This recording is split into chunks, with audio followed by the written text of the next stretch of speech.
Good morning বন্ধুরা, তোমরা সবাই কেমন আছো? আশা রাখছি তোমরা সবাই ভালো আছো। আমরাও ভালো আছি। আমার শরীরটা আগের থেকে একটু ভালো আছে, তাই সকাল সকাল উঠে ছাদে চলে এসেছি। ছাদে এসেছি, বাসি জামা কাপড়গুলো ধুয়ে দেবো, আর যেগুলো সার্ফে কাচার সেগুলো সার্ফে কাচবো। তো সেইগুলো নিয়ে চলে এসেছি। সকালে এটে মনে হলো আবহাওয়াটা পরিষ্কার, কিন্তু দেখা যাক সারাদিন কি হয়। আর আজকে আমি ভেবেছি কালকে আমাদের বাড়িতে অমাবস্যার পুজো। প্রত্যেক অমাবস্যায় আমাদের বাড়িতে মায়ের পুজো হয়। তো সেই জন্য আজকে আমরা নিরামিষ খাবো, যেহেতু কালকে অমাবস্যার পুজোর জোগাড় করব। সেই জন্য আমরা আজকে নিরামিষ খাবো। শরীর শুদ্ধ রাখতে আগের দিন থেকে নিরামিষ খেতে হয় ঠাকুরের জোগাড় করতে হলে। আর যাদের গঙ্গা চান করার ব্যবস্থা আছে তারা গঙ্গা চান করে নিলেও হয়। আমাদের বাড়ির সামনে গঙ্গা থাকলেও আমাদের গঙ্গা চান করা সবসময় হয়ে ওঠে না। তারপরে বাসি জামা কাপড়গুলো ধুয়ে নেবো, আর যেগুলো মাখাবার সেগুলো মাখিয়ে রাখলাম, দিয়ে বাসি জামা কাপড়গুলো ধোবো। আমি ছাদে আছি, আমার সাথে লিও আছে। লিও ঘুরে বেড়াচ্ছে, আর আমি কাজ করলে ও ঘুরে বেড়ায়, ও থাকে। আমি যতক্ষণ থাকি ততক্ষণ ও থাকে। নাইটিগুলো ধুয়ে নিলাম। এগুলো সব সার্ফে কাচা হয়েছে কালকে পরশু দিনকে, সেই জন্য এগুলো সব জল কাচা করে নিলাম। রোজ যদি কাচা হয়, সার্ফের তো একটা খাড় আছে, রোজ যদি জামা কাপড় সার্ফে কাচা হয় সেই জামা কাপড়ে খুব তাড়াতাড়ি রং নষ্ট হয়ে যায়। সেই জন্য যখন প্রয়োজন তখনই কিন্তু জামা কাপড় সার্ফে কাচা উচিত। অতিরিক্ত সার্ফে কাচলে জামা কাপড়ের কালার নষ্ট হয়ে যায়। আমি বাবুর জামা কাপড়গুলো আর আমার একটা ওড়না দিয়ে দিয়েছিলাম সার্ফে। ওর তো ঘাম হয়, সেই জন্য ওর তাড়াতাড়ি জামা কাপড় আমি রোজ সার্ফে কেচে দিই। আর আমার জামা কাপড়গুলো 4-5টা নাইটি আমি সারাদিনে ছাড়ি, তারও বেশি। কারণ আমি সকালে ঘুম থেকে উঠি একটা চেঞ্জ করি, তারপরে রান্না হয়ে যায়, তারপরে একটা চেঞ্জ করি, বিকালে একটা চেঞ্জ করি, আবার রাতে শুতে যাওয়ার সময় একটা চেঞ্জ করি। এরকমভাবে চেঞ্জ করতেই থাকি। যত পরিষ্কার পরিচ্ছন্ন থাকবে শরীর তত ভালো থাকবে, মনও ভালো থাকবে। বেশিক্ষণ আমি একভাবে বেশিক্ষণ জামা পরতে পারি না। কালকে বিকালে একটু বাইরে বেরিয়েছিলাম ওড়নাটা গায়ে দিয়ে, মুখ মুছেছি, তো ওড়নাটা নোংরা হয়ে গেছে, ওই জন্য একবারে ধুয়ে দিলাম। নোংরা ভালো লাগে না। জামা কাপড়গুলো ধুয়ে যে গোটা ওই তারে মেলা যাবে মেলে দিয়ে, ছাদটা ভীষণ নোংরা হয়েছে, ছাদটা ঝাঁট দিয়ে নিচ্ছি। আর বেশি নোংরা হয়ে গেলে পারবো না, তাই অল্প থাকতে থাকতে পরিষ্কার করে নেওয়া ভালো। একবারে বেশি নোংরা হয়ে যাবে তখন করার থেকে একটু একটু করে নেওয়া ভালো। আর একটা বাঁশ ছিল, ভেঙে গেছে, তোমরা হয়তো দেখেছো। সেই জন্য এই দড়িটা ঝুলছে। চেষ্টা করছি একটা বাঁশ লাগানোর বা রড লাগানোর। চেষ্টা করলেই তো হয় না, সব কিছুর জন্য পয়সা দরকার। তো এটাই হলো সমস্যা। বাড়িতে একটা মানুষ ইনকাম করে, আমরা 3টে মানুষ খাই। তারপর ছেলের পড়াশোনা আছে, বয়স্ক মানুষ আছে, রোগ ভোগ আছে, সব নিয়ে একটা মানুষ আর পেরে উঠছে না। আমিও চেষ্টা করি তাকে সাহায্য করার, কিন্তু চেষ্টাই থেকে যাচ্ছে। তোমার কোনো সফলতা কিছু নেই। তো ছাদটা ঝাঁট দেওয়ার পর ছাদটা এরকম দেখাচ্ছে। আমাদের ছাদটা জল ছাদ করা নেই, সব একটা মানুষের উপর চাপ পড়ে গেছে, তো কোনোটাই আর হয়ে উঠছে না। একটা একটা করে সব করা হচ্ছে। দেখা যাক ভগবান কবে মুখ তুলেছে আর কবে হয়। তো নাইটিগুলো মেলে নিলাম। আগেই যদি মেলে দিতাম তাহলে ধুলোগুলো নাইটিতে গিয়ে বসতো, সেই জন্য আগে মেলে নিই। আগে যা ছাদটা ধুয়ে নিলাম, তারপর নাইটিগুলো মেলছি। তো আমরা প্রত্যেকটা মেয়েই তার হাজব্যান্ডকে সাহায্য করার চেষ্টা করি। আমি আমার শখের জিনিসগুলো কিনি না, ওরা কোনো সময় বলি না আমার এটা লাগবে ওটা লাগবে। বিয়ের 10 বছর পর আমার হাজব্যান্ড আমাকে একটা শাড়ি কিনে দিয়েছিল। আমি 10 বছরে তাকে বলিনি যে আমার এটা লাগবে ওটা লাগবে। কোনো দিন ভাবিনি যে আমার এটা চাই। আমার বাপের বাড়ি থেকে যা দিত সেটাতেই আমার হয়ে যেত মানিয়ে নেওয়ার চেষ্টা করতাম। হয়ে কি যায়, মানিয়ে নিতে হয়, মেনে নিতে হয়। আমি যখন বিয়ে করি আমার হাজব্যান্ডের তখন 19 বছর বয়স, আমার তখন 15 বছর বয়স। তা আমার হাজব্যান্ড সবে পড়াশোনা করতে করতে বিয়ে করেছে, তখন কিছু করতো না। বেকার ছেলেকে বিয়ে করেছি, তাকে তো সময় দিতেই হবে যাতে নিজের জীবনটা গুছিয়ে নিতে পারে। তো আমি শক্ত করে তার হাতটা ধরেছিলাম। কোনো দিন বলিনি আমার এটা লাগবে ওটা লাগবে, এটা দাও ওটা দাও। যদি বলতাম তাহলে মানুষটা আজকে আমার সঙ্গে সংসার করতে পারতো না। প্রত্যেকটা মেয়ে যদি চাই আমরা চাকরিওয়ালা ছেলে বা একটা তৈরি বাড়ি, তৈরি ঘর, একটা মোটা অঙ্কের টাকাওয়ালা ছেলে, তাহলে তো সবাই হয়েই গেল।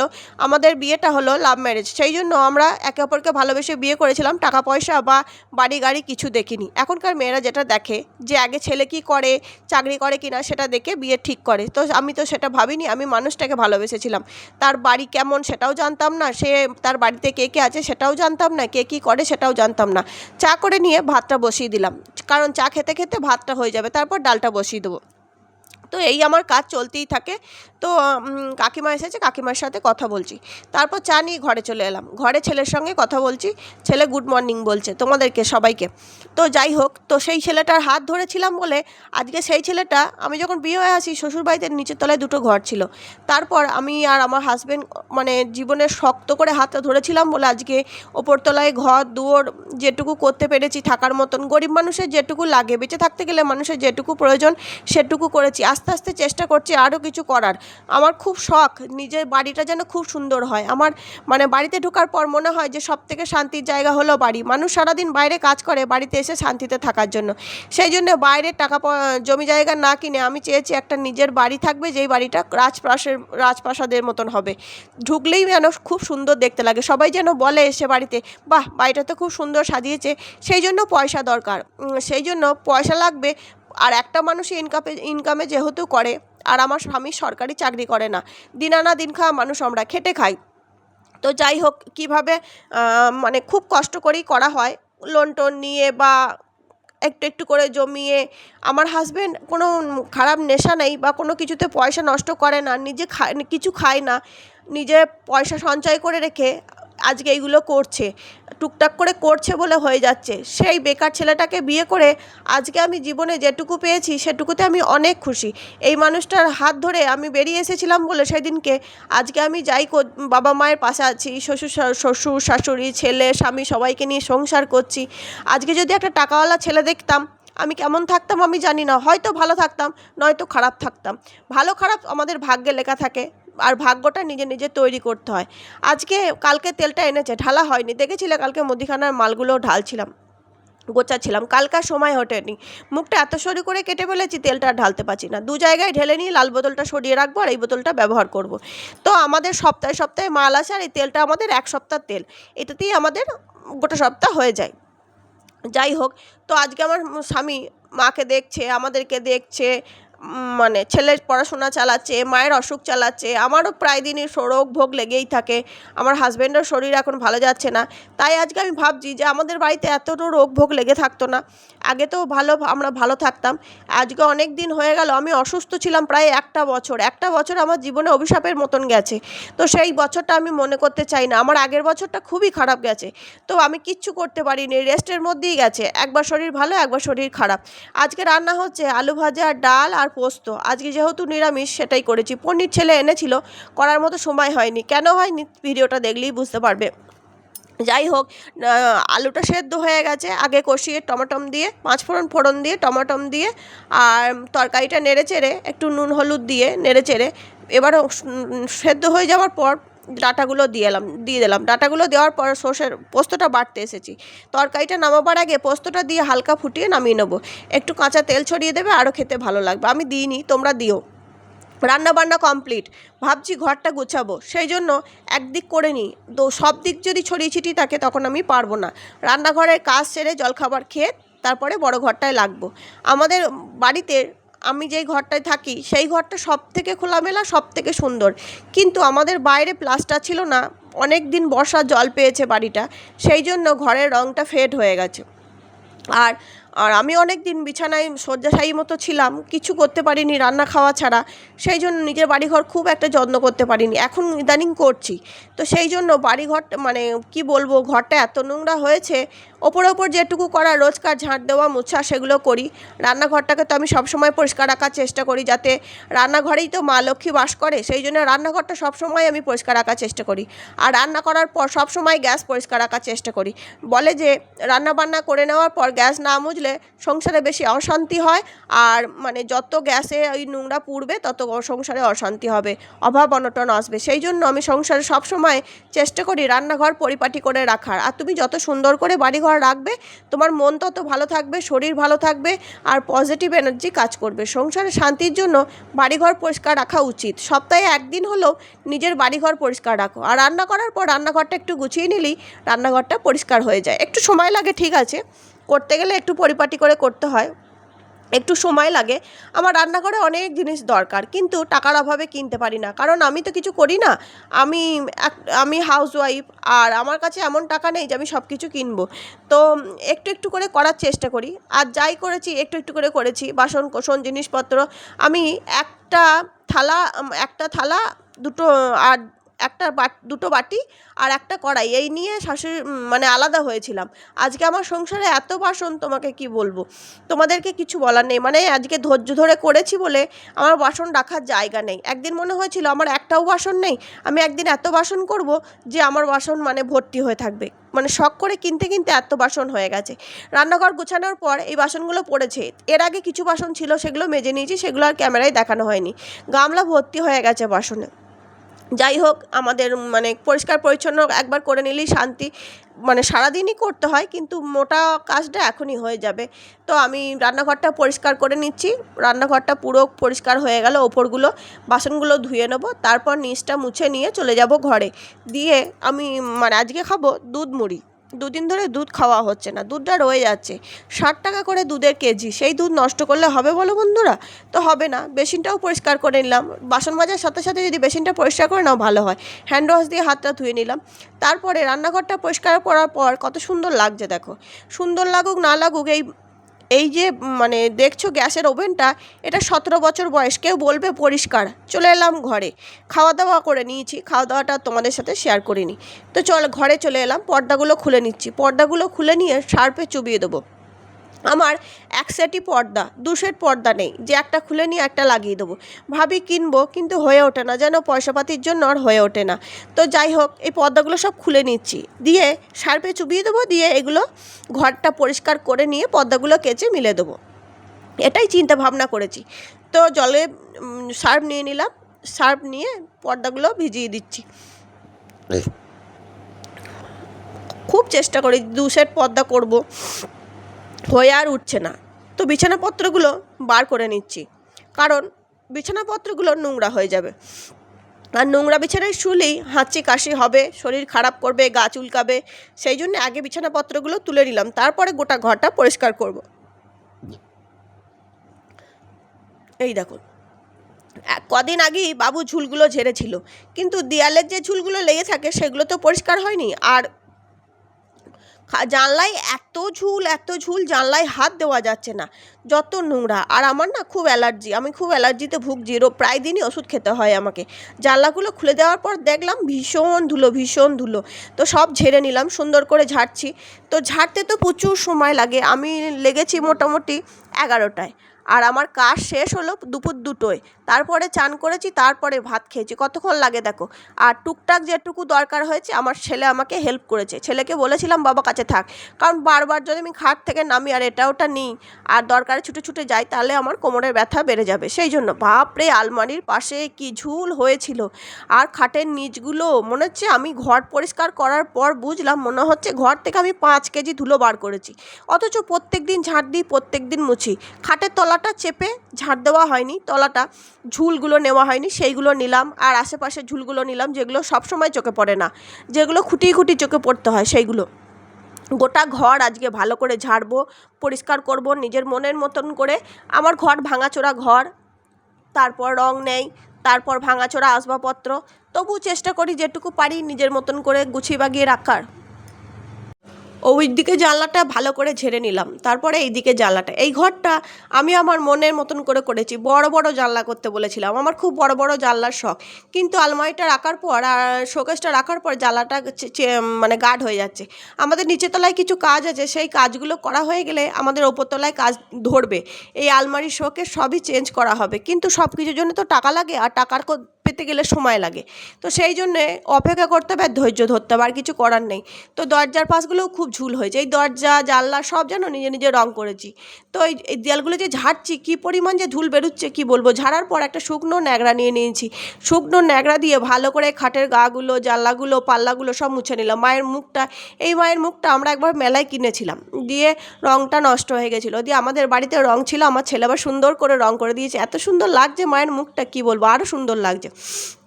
আর আমাদের এই দেয়ালটায় ঠেস দিয়ে দিয়ে বসে কেমন দেয়ালটার রঙটা কালারটা নষ্ট হয়ে গেছে দেখো, একে হালকা কালার এরকম দেয়ালে বসে আর ঠেস দিয়ে দিই তখন আমাদের সোফা ছিল না, এখানে বসে বসে টিভি দেখতো সেই জন্য। আর আমি সব জায়গাগুলো সুন্দর করে মুছে নিচ্ছি আর মাস্ক পরে নিয়েছি, আমার কিচ্ছু সমস্যা হচ্ছে না। আমার এত অ্যালার্জি তাও কোনো প্রবলেম হয়নি কাজ করতে গিয়ে, কারণ আমি আগেই মাস্ক পরে নিয়েছিলাম, মাস্ক পরে কাজ শুরু করেছি। কারণ আমি আগের দিন আমার ছেলে মাস্ক পরেনি দিয়ে কাজ শুরু করেছিল, আমার শরীরের প্রবলেম হয়ে গেছিলো। এই আলমারিটা পুরো মানে খোলস ছেড়ে ছেড়ে চটা চটা পড়ছে। আমার ছেলেকে একবার জন্মদিনে আমার শ্বশুরমশাই কিনে দিয়েছিলেন, আমার শ্বশুরমশাই আর এই পৃথিবীতে নেই, কিন্তু তার দেওয়া স্মৃতিটা আছে। তো এটা ইচ্ছা আছে একটু রং করার, এটা তুলে দিয়ে আমরা নিজেরা রং করব, জানি না পারবো কি না, চেষ্টা করব। আর এত ধুলো পড়েছে ওগুলো কি বলবো, সবসময় তো ধরো মোছা হয় না, কোনো বাড়িতেই প্রত্যেক দিনই মোছা হয় না, মাঝে মধ্যেই সবাই পরিষ্কার করে। আর যাদের মানে হাইফাই ব্যাপার লোক আছে, লোক দিয়ে পরিষ্কার করে, তাদের ব্যাপারটা আলাদা।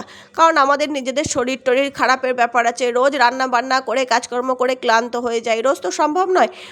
মাঝে মধ্যে করতে পারি, মাসে একদিন কি সপ্তাহে একদিন এরকমভাবে করতে পারি, একটা ডে করতে হবে যেদিনকে এই দিনকে পরিষ্কার করবো কিছু জিনিস। তো এগুলো আমি মাঝে মধ্যে আগে খুব পরিষ্কার করতাম, তো শরীর মাঝে আমার কিছুদিন শরীর খারাপ থাকার জন্যে এগুলো করতে পারিনি। তা যাই হোক, অনেক দিন পরে করে কষ্ট হয়েছে ঠিক আছে, কিন্তু মনটা খুব ভালো হয়ে গেছে। এত পরিমাণে ধুলো বার করেছি, আমি ভাবলাম সব পজিটিভ এনার্জি দূর করে দিয়েছি, হয়তো মানে নেগেটিভ এনার্জি দূর করে দিয়েছি, পজিটিভ এনার্জি এবার কাজ করবে। এত সুন্দর ঘরটা মনে হচ্ছে হালকা লাগছে, কত ধুলো নোংরা বার করেছি দেখো। তো এত ধুলো নোংরা যদি ঘরে থাকে, কি করে মা লক্ষ্মী আসবে, কি করে মা লক্ষ্মী বাস করবে, কি করে আমাদের শরীর টরীর ভালো হবে?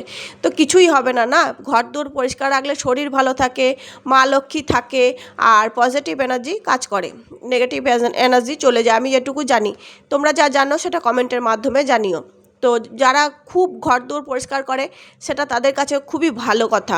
মাঝে মধ্যেই ঘরদোর পরিষ্কার করা ভালো, সপ্তাহে একদিন কি মাসে একদিন একটা নির্দিষ্ট দিন করে নেবে। আমি মানে কোমরে যন্ত্রণার জন্য কিছুদিন ঝুঁকে ঝাঁট দিতে পারি না বলে এই প্রবলেমগুলো হয়। আগে যখন একটু বয়স কম ছিল আর কোমরে যন্ত্রণা ছিল না, তখন মানে প্রত্যেক দিন আমি খাটের তলা ঝাঁট দিয়ে মুছতাম। কিন্তু এখন এই যে খাটের তলায় ঢুকেই পড়েছি, শুয়েই পড়েছি, ধুলোয় মাখামাখি, কী করব? কিছু করার নেই। নিজের ঘর দুয়ার নিজে যদি পরিষ্কার করতে না পারি, কেউ করবে না, কেউ না। আমি আমার ছেলেকে একদিন বলেছিলাম, বাবা খাটের তলাটা ঝাঁট দিয়ে দিস, তো এই মুখেই বলা হয়েছে। তারপর সব পরিষ্কার করে নেওয়ার পর, ঝাঁট দিয়ে নেওয়ার পর বিছানার চাদরটা পেতে নিলাম। আর ঘরটা পরিষ্কার করার পর কেমন লাগছে দেখো, কোথাও এক ফোঁটা ঝুল নেই, এক ফোঁটা না। পরিষ্কার পরিচ্ছন্ন করে নিলাম, যাই আছে সেটুকু দিয়ে গুছিয়ে বাগিয়ে রাখার চেষ্টা করতে হবে। যেটা নেই সেটা নিয়ে ভেবে কোনো লাভ নেই, তাই না? যেটা নেই সেটা নেই, যেটা আছে সেটা নিয়ে ভালো থাকতে হবে। নেই করে দুঃখ পেয়ে লাভ নেই। তো আমার একটা ভাঙাচোরা শোকেস আছে, একটা আলমারি আছে, অনেক মানুষের হয়তো সেটাও নেই। যেটা আমার আছে, একটা খাট আছে, একটা ঘর আছে, মাথার ওপর ছাদ আছে, পেটে দুটো ভাত আছে, সবাই একটা মানে ভরা সংসার আছে, তাই বা কজনের আছে বলো? এগুলোও তো আমার ছিল না, এগুলোও তো আস্তে আস্তে করেছি, আমার একটাও জিনিস ছিল না। একটা খোলা বারান্দা আছে আমার, আমি এতেই হ্যাপি। এটাই আমি গুছিয়ে বাগিয়ে নেবো, আস্তে আস্তে সুন্দর করে সাজাবো। তোমরা সঙ্গে থাকলে নিশ্চয়ই দেখতে পাবে। ঘরটা পরিষ্কার করার পর, ঝাড় দেওয়ার পর, মোছার পর কেমন লাগছে দেখো, ভাল লাগছে না? এই মাত্র ঘর পরিষ্কার করে গরম জল দিয়ে স্নান করলাম। আমার আবার অ্যালার্জির ধাত, আমার এই বাঁ হাতটা খালি চুলকাচ্ছে, নাহলে আমি মাস্ক পরেছিলাম আর কোনো প্রবলেম হচ্ছে না। আর যদি অ্যালার্জি মানে চুলকায় তাহলে আমার ওষুধ আছে, খেয়ে নেবো। ঘর পরিষ্কার করার পর ঘরটা খুব ভালো লাগছে, নিজের মন থেকে ভালো লাগছে। আর বেশি নোংরা ঘরে পজিটিভ এনার্জি কাজ করে, নেগেটিভ। আর সেই জন্য পরিষ্কার পরিচ্ছন্ন করলাম, যাতে ঘর দুয়ার পরিষ্কার পরিচ্ছন্ন থাকলে পজিটিভ এনার্জি কাজ করে। ধুলো ঝুল এগুলো খুব খারাপ জিনিস। তো সেই জন্য রোগ ভোগ আমাদের বাড়ি ছাড়ছে না। আমার শাশুড়ি মায়ের একবার পাথর অপারেশন হলো, একবার চোখের অপারেশন হলো, তারপরে আমার জ্বর একটার পর একটা লেগে আছে। আমার হাজব্যান্ডের শরীর খারাপ, ওই জন্য বাড়িঘরগুলো একটু পরিষ্কার করার চেষ্টা করলাম, জ্বর গা নিয়েও করলাম। আর এখন পুরো কাটায় দুটো খেতে বসেছি, কী করেছি দেখো। তোমরা তো জানো কি রান্না করেছি, আলু ভাজা, ডাল আর পোস্ত আর ভাত। মন্টু চলে যাচ্ছে তো, দাঁড়া ভিডিও নিচ্ছি। মন্টু, এই যে মহারাজ পনির এনেছিল, পনির রান্না করা হয়নি, রাতে হবে। দুপুরের খাবার খেয়ে শরীর ভীষণ ক্লান্ত হয়ে গেছিলো এত খাটাখাটনি করার পর। তো সংসারের কাজ, রান্না বান্না, তারপরে আবার ঘর পরিষ্কার, একদম ঘর ঝাঁকাঝাঁক করা। তো যাই হোক, যেটুকুনি আছে সেটুকু দিয়েই তোমাদেরকে ঝাঁকাঝাঁক করে দেখালাম। তো আমাদের যেটুকুনি আছে সেটুকুনি সন্তুষ্ট থাকাই ভালো। দিয়ে তারপর ঘুম থেকে উঠে চুলটা আঁচড়ে নিলাম, কারণ সন্ধে হয়ে যাবে। আর এবার বিছানাটা পরিষ্কার করে নিই একবার করে। খাওয়ার পর যেমন বাসন ধোয়া, তেমন শোয়ার পর একবার করে বিছানা পরিষ্কার করা। তুমি যেটাই করবে সেটাই একবার করে পরিষ্কার আর পরিচ্ছন্ন। তো এটা আমরা গায়ে ঢাকা নিয়েছিলাম, কারণ আজকে বৃষ্টি পড়ছে, এখানে ফ্যান চলছে, সেই জন্য ঠান্ডা ঠান্ডা লাগছিল। আর আমার তো ঠান্ডা লেগেই আছে, জ্বর, সেই জন্য আমার আরও খারাপ, মানে শরীরটা খারাপ লাগছিল, ঢাকা নিয়ে শুয়েছিলাম। আমার যখন বিছানার চাদর ছিঁড়ে যায় তখন আমি দুটো বিছানা চাদর একসঙ্গে সেলাই করে নিই, দিয়ে একটা মোটা ঢাকা বানিয়ে নিই। এসি আছে তো ঠান্ডা লাগে। তো যাই হোক, পরিষ্কার করার পর ঘর দুয়ারটা কী সুন্দর লাগছে, তাই না? তো একটু কফি বানিয়ে নিলাম, একটু টোস্ট দিয়ে বসে বসে খাচ্ছি আর টিভি দেখছি। তো তোমরাও এরকমভাবে চলতে পারো আমার মানে চলাফেরা দেখে। আমিও কিন্তু অনেকে দেখেই শিখেছি। মানে আমি একজন বড় ইউটিউবারের ভিডিও আজকে 5-6 বছর ধরে দেখছি, তার দেখেই আমি ভিডিও করা ধরেছি, ভিডিও করা শিখেছি। মানুষকে দেখে অনেক কিছুই শেখে, তবে কারুর দেখে ভালো শেখা ভালো, খারাপটা শেখা ভালো নয়, বুঝলে? তো সকাল থেকে তোমাদেরকে অনেক কিছু দেখালাম, ভালো খারাপ কেমন লাগলো কমেন্টের মাধ্যমে জানিও। এখন ঘুম থেকে উঠে বিকালে বিছানা পরিষ্কার করে চুল আঁচড়ে চা খেয়ে বসলাম। তারক মেহতা কা উল্টা চশমা দেখছি, তোমাদেরকেও দেখালাম কি দেখছি। আমি আর ছেলে বেশিরভাগ বিকালে এটাই দেখি। এবার ঘর দুয়ার ঝাড় দেবো, জামা ড্রেস চেঞ্জ করে সন্ধে দেবো, কাজ তো হতেই থাকবে, চলতেই থাকবে, তো শেষ নেই। তো যাই হোক, ভিডিওটা আর লং করা যাবে না, করা গেলে তোমাদেরকে দেখাতাম। তো যাই হোক, আজকের মতো টাটা, কাল আবার নতুন ভিডিও নিয়ে হাজির হয়ে যাব। আমি যেদিনকে ভিডিও করি সেদিনকেই পোস্ট করি। আজকে সোমবারের ভিডিও সোমবারই পোস্ট করছি। সবাই ভালো থেকো, সুস্থ থেকো, নিজেদের শরীরে খেয়াল রেখো। আবার নতুন সকাল, নতুন দেখা, নতুনভাবে আবার কথা। টাটা।